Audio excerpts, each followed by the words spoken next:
حضرت عبداللہ ابن عمر رضی اللہ تعالیٰ عنہ سیدنا فاروق اعظم رضی اللہ تعالیٰ عنہ کے صاحبزادے ہیں، اور ان کی ہمشیرہ سیدہ حفصہ رضی اللہ تعالیٰ عنہ حضور کی زوجہ محترمہ ہے۔ ایک دن اپنی ہمشیرہ سے کہنے لگے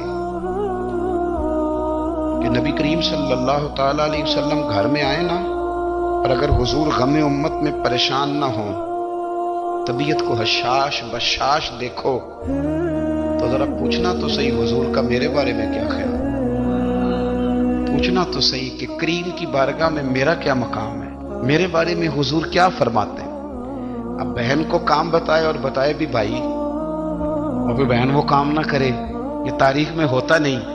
حضرت عمر فاروق رضی اللہ تعالیٰ عنہ کی صاحبزادی ام المومنین رضی اللہ تعالیٰ عنہ فرماتی ہیں کہ میں تو بس منتظر تھی، انہوں نے تو کہا تھا نا کہ اگر تم حشاش بشاش دیکھو تو بات کرنا، لیکن حضور تشریف لائے، میری باری تھی، میرے گھر تشریف لائے، کھانا پیش کیا تو فوراً میں نے عرض کی حضور ایک بات پوچھنی تھی۔ حضور نے فرمایا پوچھئے۔ میں نے عرض کی حضور میرے بھائی عبداللہ ابن عمر کے بارے میں آپ کا کیا خیال ہے؟ نوجوانوں میری بات پہ غور کرنا، میرے بھائی کے بارے میں آپ کا کیا خیال ہے؟ تو نبی کریم صلی اللہ تعالی علیہ وآلہ وسلم نے میری طرف دیکھا، اور پھر حضور زیر لب تھوڑا مسکرائے، اور بریلی کے امام کہتے ہیں کہ حضور مسکرا دیتے تھے نا تو جو بڑا دکھی ہوتا تھا وہ بھی ہنس پڑتا تھا۔ اب سوال پیدا ہوتا تھا کہ پھر تو اس مسکراہٹ کے لیے انتظار کرنا پڑتا ہوگا کئی مہینے کہ حضور مسکرائیں تو رونے والے ہنسیں، تو اعلیٰ حضرت فرماتے نہیں، انتظار نہیں کرنا پڑتا، یہ مسکراتے رہنا تو حضور کی عادت ہے۔ جس کی تسکین سے روتے ہوئے ہنس پڑے، اس تبسم کی عادت پہ لاکھوں سلام۔ یعنی یہ تو عادت ہے حضور کی مسکراتے رہنا، اس کے لیے انتظار نہیں کرنا پڑتا۔ بھائیو آپ خیال رکھیں گے، غور کریں گے، حضرت عبداللہ ابن عمر رضی اللہ تعالیٰ عنہ کے بارے میں پوچھا تو سیدہ فرماتی ہیں کہ نبی کریم صلی اللہ تعالیٰ علیہ وسلم نہ زیر لب مسکرائے اور فرمائے حفصہ تیرا بھائی ہے تو اچھا، لیکن میں نے سنا ہے کہ عشاء کی نماز پڑھتا ہے تو فجر تک سویا ہی رہتا ہے۔ او نوجوانوں، 10 بجے تک سونے کی بات نہیں ہوئی، 9 بجے تک سونے کی بات نہیں ہوئی، 11 بجے اٹھنے کی بات نہیں۔ حضور فرمانے لگے میں نے سنا ہے کہ عشاء کی نماز پڑھ کے سو جاتا ہے اور فجر تک سویا ہی رہتا ہے، اسے چاہیے کہ تہجد کے وقت اٹھا کرے، اللہ کی بارگاہ میں حاضر ہوا کرے، آہوزاری کرے، سجدے کرے، عبادت کرے، اٹھتا ہے اور فجر میں جا کے اٹھتا ہے۔ حضرت جناب حفصہ رضی اللہ تعالیٰ عنہ کہتی ہے میں نے جناب عبداللہ ابن عمر کو پیغام دیا اور میں نے کہا میرے جوان بھائی سن، نبی پاک نے فرمایا ہے تو اچھا پر تہجد میں نہیں اٹھتا، نفل نہیں پڑھتا۔ او میری ملت کے جوانوں، مزہ نہیں آ جاتا جب ساری دنیا سوئی ہو، ساری دنیا، اور بستر بھی گرم ہو اور نیند بھی پورا غلبہ کر رہی ہو، اور اچانک گھنٹی بجے دماغ میں، آنکھ کھلے، گھڑی پہ نظر پڑے، 3:30 4 بجے کا پیغام گھڑی بتائے، اور کوئی چڑھتی جوانی والا اٹھ کے وضو کرے، اور جب وہ مصلی کھول کے بچھائے تو مدینے والے محبوب کہتے ہیں کہ ہر نماز پہ رب ثواب دیتا ہے، اور جو اٹھ کے تہجد کی نماز پڑھے اسے دیکھ کے تو رب مسکراتا ہے، جو اس کی شان کے لائق ہے، جو اس کی شان کے لائق، وہ مسکراتا ہے، خوش ہوتا ہے کہ میرا بندہ تہجد میں اٹھ گیا، وہ مسکراتا ہے۔ کاش ہماری صبحیں کبھی اپنے مالک کے نام ہو جائیں، کاش کے صبح۔ حضرت ابو الحسن رحمۃ اللہ تعالی علیہ حضرت معاذ ابن جبل رضی اللہ تعالیٰ عنہ کے پاس بیٹھا کرتے تھے، فرماتے ہیں ان سے جو پیار بڑھا تو پھر میرا مصلی سے بھی بڑھ گیا۔ تابعی ہیں، فرماتے ہیں صحابی رسول سے محبت ہوئی تو ذکر سے بھی ہو گئی، پھر درود شریف سے بھی ہو گئی، محبت ان سے بڑھی تو پھر اللہ نے مسجد کا پیار بھی بڑھا دیا۔ آپ فرماتے ہیں کہ میری ہر وقت طبیعت چاہتی تھی کہ بس اللہ اللہ کروں، بس اللہ اللہ کروں، بس نہ میں ذرا تھوڑی جان چھڑاؤں لوگوں سے، کوئی 10 منٹ ملے تو میں کوئی 4 نفل پڑھ لوں، میں تھوڑا سا نہ بچوں لوگوں سے، اور مجھے تسبیح ملے تو میں نہ کوئی 400-500 دفعہ استغفار پڑھوں، سبحان اللہ، الحمدللہ، اللہ اکبر، لا حول ولا قوت الا باللہ، میں نہ تسبیحات پڑھوں۔ فرماتے ہیں کہ بچے تھے گھر میں 6-7، غربت تھی، کام ملتا کوئی نہیں تھا، اور میں کام چور نہیں تھا، کام ڈھونڈتا تھا، پر اللہ کی قدرت کے کام نہیں ملتا تھا۔ فرماتے ہیں کہ میں نے ایک دن اپنی اہلیہ سے کہا کہ آج میں پھر جاتا ہوں کام ڈھونڈنے، تو میری بیوی بڑی فرما بردار تھی، پر اس دن نہ غربت کے ہاتھوں تنگ آ کے کہنے لگی آج نانا کوئی تو چیز لے کے آیا، تو مجھ سے بچوں کی بھوک نہیں دیکھی جاتی، سب روگاں دا روگ محمد جس دا نام غریبی، کنڈ بلا کے لنگ جاندے نہیں دوست یار قریبی، آج نہ کچھ لے کے آیا تو میں بچے لے کے میکے چلی جاؤں گی۔ شیخ فرماتے ہیں کہ میں بڑا پریشان گھر سے نکلا، پر میں نے صبح سے لے کے زور تک کام ڈھونڈا، کام ملا کوئی نہیں۔ تو میرے دل میں خیال آیا چلو کام نہیں ملتا تو اللہ اللہ تو کرے گا، چلو بندوں کی مزدوری نہیں ملتی تو رب کریم کی عبادت ہی کرتے ہیں۔ فرماتے ہیں کہ میں نے نا فرات کے پانی سے وضو کیا، نہر کے، شدید دھوپ تھی، ساتھ ریت تھی اور ریت تپ رہی تھی، میں نے اپنا رومال وہیں مصلی کے طور پر بچھا لیا اور فرماتے ہیں کہ زور سے لے کر عصر تک نماز پڑھی، دھوپ بھی پورے زور پہ پر میرے سجدے کا ذوق بھی پورے زور پہ۔ فرماتے ہیں سورج بھی چمک رہا ہے اور رب کی عبادت کا ذوق بھی پورے زور پہ، میں سجدہ کروں تو پھر میرا اٹھانے کو جی نہ چاہے۔ میرے استاد لکھا کرتے تھے، یہ ان کا شعر ہے، وہ کہا کرتے تھے مجھے سوز دے، مجھے ساز دے اور مجھے نیم شب کا نیاز دے، دم سجدہ خود کو میں توڑ دوں، مجھے ایسا ذوق نماز دے، اور میں تیری بہار کا پھول ہوں، میں کھلا بھی ہوں تو تیرے لیے، مجھے میری شاخ سے توڑ لے، مجھے اپنی زلف کا ناز دے۔ بھائی فرماتے ہیں کہ عصر تک میں نے نفل پڑھے، دل ڈھلنے لگا، عصر کی نماز پڑھی اور میں وہاں سے چلا۔ اب میں جب نکلنے لگا تو دل میں خیال آیا کہ چھوٹی چھوٹی دیواریں ہیں گھر کی، بغیر کچھ لیے جاؤں گا تو بیوی دور سے دیکھے گی تو شور کرے گی کہ پھر خالی ہاتھ آ گیا ہے۔ کہتے میں نے اپنے اسی رومال میں جس پہ میں نے نماز پڑھی تھی نا، رومال میں کی آخی دے پنجابی جسافہ کہتے ہیں، اسی میں نا میں نے کچھ ریت بھر لی کہ وہ دور سے دیکھے گی تو سمجھے گی کچھ لے کے آیا ہے، چلو جا کے اسے بتا دوں گا کہ آج پھر مزدوری نہیں ملی۔ کہتے ہیں وہ ریت لے کر جب میں گھر میں گیا تو پہلے بیوی دروازے پہ کھڑی ہوتی تھی، پوچھتی تھی خالی ہاتھ آ گئے ہو؟ آج میں نے دیکھا تو ہے ہی کوئی نہیں۔ فرماتے ہیں میں اندر داخل ہوا، سلام لیے، کونے میں میں نے وہ رومال رکھ دیا اور میں نے آواز دی کہ بھلی مانس کہاں ہو؟ تو وہ کہنے لگی آپ منہ ہاتھ دھو لیں، میں روٹی لے کے آئی۔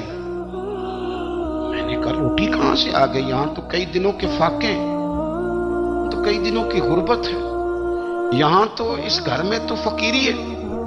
فرماتے ہیں کہ وہ روٹی لے کے آئی اور اس وقت کی جو موجودہ نعمتیں تھیں، سمجھ لیں سلاد، اچار، ہر چیز ساتھ لائی۔ میں نے کہا کہ بچے کہاں گئے؟ کہنے لگی وہ کھانا کھا کے کھیلنے گئے، آپ کھانا کھا لیں آ جاتے۔ کھانا اس نے چن دیا۔ میں نے حیرت انگیز لہجے میں ساری نعمتیں اپنے دسترخوان پہ دیکھ کر کے بیوی سے پوچھا یہ کہاں سے آیا کھانا؟ بچوں کو تو نے کہاں سے کھانا کھلایا؟ یہ سارا کچھ کیسا ہے؟ کہنے لگی پتہ نہیں آج آپ کس کریم کی مزدوری کرنے چلے گئے تھے، پتہ نہیں کس کریم کی، میرے گھر میں تو اتنی نعمتیں آئی ہیں کہ مجھ سے سنبھالی نہیں جا رہی، اتنا اناج ہے، اتنا گندم ہے، کس کریم کے دروازے آج چلے گئے تھے؟ یہ کہتے کہتے وہ اٹھی اور اٹھ کر کے کہنے لگی پہلے بڑا کچھ آیا تھا، اب کیا لے آئے ہو؟ اور جا کر کے نا اس نے وہ ریت والا رومال کھولا، کہنے لگے میں تو لے کے آیا تھا ریت، تو میرے رب نے اسے بھی سونے اور ہیرے بنا دیا تھا۔ جب آپ کی توجہ اللہ کی جانب، میرے نبی پاک صلی اللہ تعالی علیہ وسلم نے فرمایا ہر چیز اپنے رب سے مانگ، ہر چیز مانگ، ہر چیز مانگ۔ یا رسول اللہ کیا کچھ؟ میرے محبوب نے فرمایا تیرے گھر میں نمک بھی ختم ہو جائے تو وہ بھی اپنے رب سے مانگا کر، تو مانگنا وہ تجھے دے گا، تو اس کی بارگاہ میں کشکول طلب دراز تو کرنا۔ اور ترمذی شریف میں عجیب لفظ ہیں، رسول کائنات نے فرمایا، رب کریم فرماتا ہے جب میرا بندہ ہاتھ اٹھاتا ہے نا تو مجھے حیا آتی ہے کہ میں خالی کیسے لوٹا دوں اس کے۔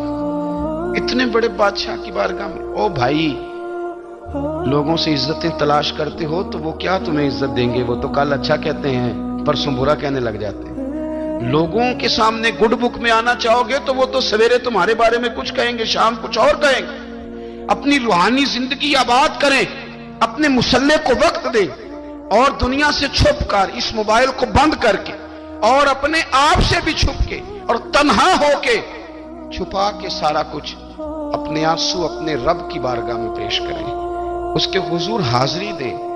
سنو نا ترمذی کی حدیث، اور اسے یاد رکھنا، نبی پاک علیہ السلام نے فرمایا اپنے دکھ لوگوں کے سامنے نہ بیان کرنا، سیٹھوں نوابوں کو نہ بتاتے پھرنا، دنیا داروں کے سامنے جا کے نہ رونا کہ میں تکلیف میں ہوں، پر میں اگر دنیا داروں کو دکھ بتاؤ گے رب تمہیں کبھی غنی نہیں کرے گا۔ اور لوگ ہیں کہ الٹا مذاق اڑائیں گے آپ کی، جس سے بڑی پکی یاری ہے نا، پکی، وہ تب تک پکی ہے جب تک آپ نے 50,000 مانگا نہیں، اور جس وقت آپ نے کہہ دیا کہ میں مجبور ہوں میری مدد کر، تو پھر ختم ہو گئی دوستی۔ لوگوں کے تعلقات آپ کے ساتھ تب تک ہیں جب تک آپ ان سے کوئی ضرورت وابستہ نہیں کرتے۔ کریم محبوب فرمانے لگے بندوں کے سامنے دکھ نہ بیان کرنا، اللہ تجھے کبھی غنی نہیں کرے گا، تو اپنے دکھ اپنے رب کو بتا، تو دعائیں مانگ، تو اس کی بارگاہ میں حاضر ہو، تو اس کے حضور عرض کر۔ فرمایا اپنے دکھ اپنے رب کو بتا، وہ جلدی کرے یا دیر سے کرے تجھے ساری دنیا سے بے نیاز کر دے گا، تجھے کسی کا محتاج نہیں رہنے دے گا۔ اپنے مسلح کو، اپنی دعاؤں، ایک بزرگ فرماتے ہیں میں نے دعا مانگنے کا طریقہ اپنی بیوی سے سیکھا، دعا مانگنے کا طریقہ اپنی، سیکھنے والے تو اپنے بچوں سے بھی سیکھ لیتے ہیں، سیکھنے والے تو ہر ایک سے سیکھتے ہیں۔ وہ کہتے ہیں میں نے دعا مانگنے کا سلیقہ اپنی بیوی سے سیکھا ہے۔ حضرت وہ کس طرح؟ فرمانے لگے میری بیوی نے نا مجھے کوئی کام بتایا، کچھ پیسوں کی ضرورت کے لیے کہا، تو میں نے اسے کہا کہ بھئی ابھی میرے پاس نہیں ہے، کچھ دنوں میں آتے ہیں تو میں دے دوں گا۔ عورتوں کی عادت ہوتی ہے وہ بار بار یاد کراتی ہیں، 2-4 دنوں کے بعد پھر اس نے کہا حضرت وہ میں نے کہا تھا کچھ پیسے، میں نے اسے کہا کہ ابھی میرے پاس نہیں ہے، کچھ دنوں میں ملتے ہیں تو میں تمہیں دے دوں گا۔ اس نے کچھ دنوں کے بعد پھر کہا حضور وہ میں نے کچھ پیسے کہے تھے۔ فرماتے میں نے ڈانٹ دیا، میں نے کہا کہ کیا تو روز مجھے شرمندہ کرتی ہے، کہا نا میرے پاس نہیں ہے، ہوں گے تو دے دوں گا، تو روز یاد کراتی ہے۔ فرماتے ہیں اس نے پہلے تو میری ڈانٹ کو سہا، پھر میرے سخت جملوں نے اس کی آنکھوں میں آنسو پیدا کر دیے، پھر اس نے اپنے آنچل میں اپنے اس دکھ کو سمیٹا، اور پھر اس نے ایک جملہ کہا تو میں رو پڑا، اور مجھے اپنے رب سے مانگنے کا طریقہ آ گیا۔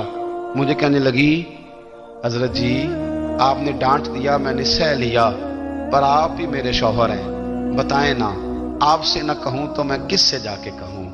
فرماتے ہیں میں رو پڑا، اور میں کھل کے رویا، اور میں تڑپ کے رویا، اور پھر میری سسکیاں بند گئیں، تو مجھے کہنے لگی آپ کو کیا ہوا؟ میں نے کہا مجھے بھی دعا مانگنی آ گئی ہے، جب میں اسے کہوں گا نا اللہ تو ہی میرا رب ہے، میں تجھ سے نہ کہوں تو میں کس سے جا کے کہوں؟ میں کیوں کسی بندے سے سوال کروں؟ میں کیوں کسی دنیا دار سے کہوں؟ میں تیرے بندوں کا، نیک بندوں کا وسیلہ لے کے، تیرے محبوب کی غلامی لے کے تیری بارگاہ میں آیا، تجھ سے نہ مانگوں تو کس سے مانگوں؟ سمجھ آ گئی ہے جب میں اس رنگ میں مانگوں گا تو پھر رب میرے اوپر بڑا ہی فضل فرمائے گا، وہ میرے اوپر بڑی رحمت کرے گا، وہ میرے لیے آسانیاں کرے۔ عزیز دوستو ہم اس طرح کرنے لگ گئے ہیں کہ ہم نے نا اپنے تعلقات پر اعتماد کرنا شروع کر دیا ہے، میرے تعلقات بہت ہیں، ہم نے اپنی دولت پر اعتماد کرنا شروع کر دیا ہے، میرے پاس دولت بہت ہے، ہم نے اپنے علم پر، اپنی شہرت پر اعتماد کرنا شروع کر دیا ہے کہ میرے پاس فلاں چیز بہت ہے۔